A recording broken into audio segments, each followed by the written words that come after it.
queridos, gente boa, essa é a última aula do módulo 5 e por isso nós vamos tratar exatamente do princípio que dá ideia ao movimento geral do mecanicismo para a ecologia. Esse é o princípio de número 21 dos nossos 49. A aula anterior, do penúltimo princípio, nos levou da hierarquia para a holografia.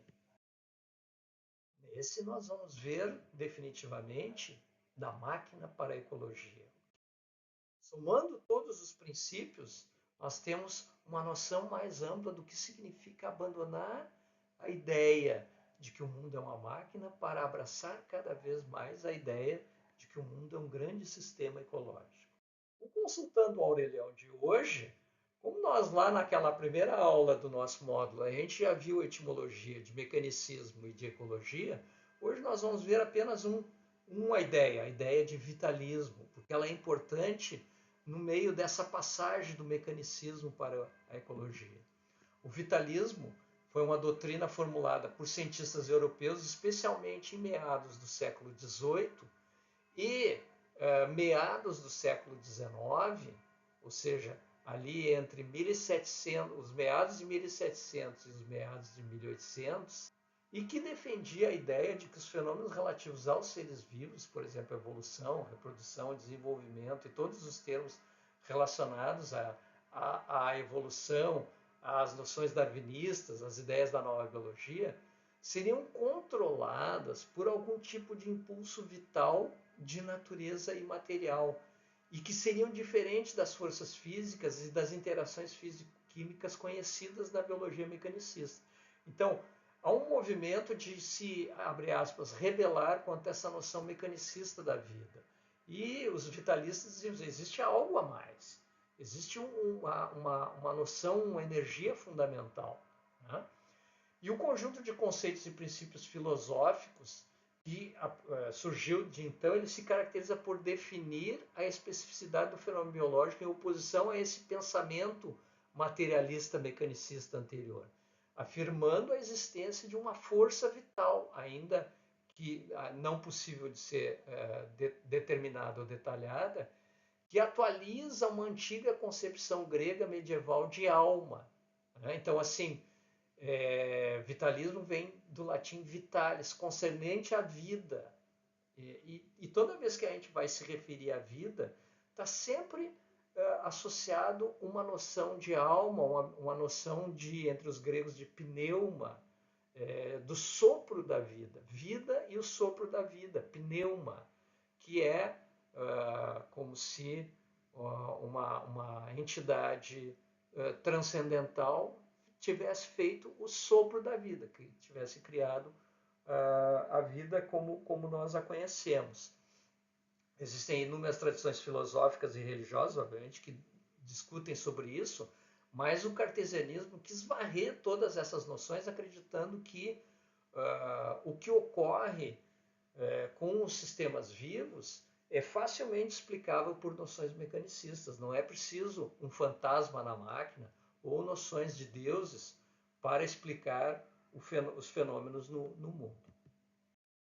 Então, essa ênfase cartesiana no mecanicismo, como a gente tem visto reiteradamente, né, ela é a aplicação da metáfora da máquina, que é incentivada, obviamente, que tem tudo a ver com o Renascimento e com a ciência positivista. Essa noção mecanicista era muito adequada para banir as noções vitalistas e anímicas, de ânima, alma, né?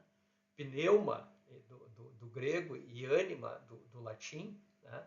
Vigentes desde os gregos e os nativos de vários continentes. Aliás, genericamente, as religiões dos nativos são chamadas de animistas, ou seja, eu vejo alma, eu vejo vida, eu vejo os deuses em todos os lugares.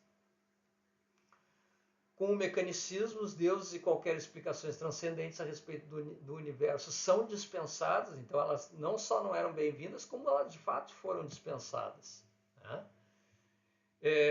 E além de servir às ideias antropocêntricas, ela teve resultados, obviamente, práticos, científicos e tecnológicos que foram indiscutíveis à aplicação do mecanicismo, né? Resultando, em última instância, maior conforto e longevidade. No entanto, aí um biólogo e um antropólogo importante para chamar a atenção para onde que a crise estava nos levando, a fonte de todos os nossos problemas da atualidade, problemas do século XX, vem da diferença entre o que pensamos e como a natureza funciona, basicamente se referindo ao mecanicismo como uma ideia errônea da natureza. A metáfora mecanicista vai se esgotando, como a gente já tem visto, quando passamos a viver em um mundo cada vez mais interconectado, dinâmico e em mudança. E as dificuldades e limitações, bem como a fragmentação, nos convida a buscar metáforas mais capazes de incorporar essas noções do imaterial, da energia e das relações. E essas metáforas são, além da metáfora ecológica como um todo, submetáforas que estão associadas a ela, como a metáfora do organismo vivo, a metáfora quântica, a metáfora do cérebro, a metáfora da cultura e do poder e a metáfora do fluxo, ou seja, ver o mundo como fluxo e transformação, ver o mundo como cultura e poder, ver o mundo como um grande cérebro e assim por diante. A passagem para a ênfase da ecologia, ela implica, o convite é dado porque nós precisamos abordar conceitos mais amplos, concepções mais amplas que não estão na metáfora da máquina, como contexto, ambiente, relações, mutualidade, fluxos, fronteiras permeáveis, processos, desenvolvimento e evolução, que estão mais próximos dos objetos de estudos da biologia do que da engenharia ou do mecanicismo. Então, o pensamento sistêmico ele passa a ver o mundo como organismos vivos, como sistemas complexos com múltiplos relacionamentos, como sistemas sociopolítico-culturais e como um sistema inteligente ao mesmo tempo. Busca promover situações de desenvolvimento, de visão, de valores, de oportunidade de aprendizagem, de conexões criativas em comunidades humanas. Então essa metáfora ela é muito útil para se pensar as comunidades humanas, as ciências sociais como um todo. Né? E ao criar e gerir tais comunidades, promove uma membrana semipermeável, estabelecendo múltiplas trocas com o ambiente, tornando os sistemas muito mais ricos do que sistemas apenas mecânicos. Ajuda a realizar todo o potencial de inteligência, criatividade, humanidade, agilidade e flexibilidade social, constituindo um ambiente muito mais propício ao humano.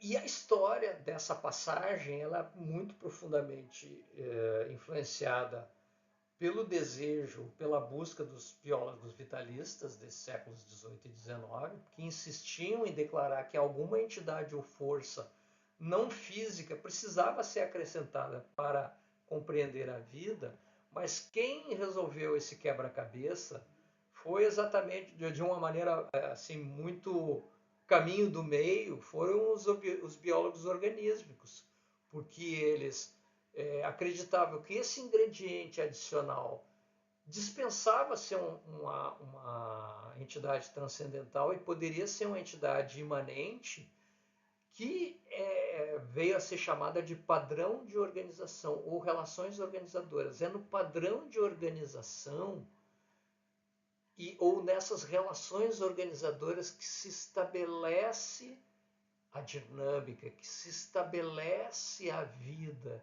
que se estabelece a auto-organização, que se estabelece a autopoiese. É nesse padrão de organização que se estabelece a mente, a cognição. Ou seja, todas essas coisas juntas nascem como propriedade emergente dos sistemas vivos, desse padrão inerente ou imanente do padrão de organização. Né? Que diferente dos vitalistas, que acreditavam que era uma entidade transcendental, não, é uma entidade imanente, está no próprio sistema. Nenhuma entidade separada é necessária para a compreensão da vida. O refinamento dessa noção de que os biólogos dos organismos chamaram de padrão de organização é o que mais tarde a autopoiese chama, e a teoria da complexidade, de auto-organização. É a auto-organização que gera a vida. E também os próprios psicólogos gestaltistas afirmando que o todo é um padrão perceptivo irredutível. É a auto-organização perceptiva que cria essa noção de todo, que cria a gestalt, que cria o sistema vivo a partir de uma noção mental. O novo paradigma, então, é inclusivo e incorpora ou aceita visão e metáforas alternativas, além da própria ecologia, e continua aceitando o mecanicismo onde ele é adequado. O que acaba por estabelecer, inclusive, uma ecologia de metáforas, né? Contrariamente ao pensamento cartesiano, que somente aceita uma única forma de perceber a realidade a partir da metáfora da máquina. Então, vejam, é o princípio ecológico aplicado à própria noção metafórica, é o princípio sistêmico aplicado à própria noção de metáfora. Podemos adotar muitas metáforas onde ela mais se adequar, inclusive a própria metáfora mecanicista. Reflita comigo sobre esse, então, grande princípio no final desse módulo. Como seria adotar uma vida amplamente baseada na metáfora ecológica? Como seria abandonar essa proeminência da metáfora mecanicista e abraçar a metáfora ecológica verdadeiramente na nossa vida? Com essa aula e com esse princípio, nós encerramos o módulo 5, que avaliou o grande movimento da máquina para a ecologia, do mecanicismo para a ecologia. Tudo que temos agora é esperar pelo módulo 6, um novo módulo que trará um novo conjunto de princípios e ideias tanto ou mais instigantes do que o que nós já vimos até agora. Então, nós entraremos num novo movimento, o movimento do objetivo para o subjetivo. Então, na aula de número 30, nós nos encontramos para um novo módulo e um novo movimento. Obrigado por ter estado nos acompanhando até aqui e espero muito nos vermos no próximo módulo. Até lá!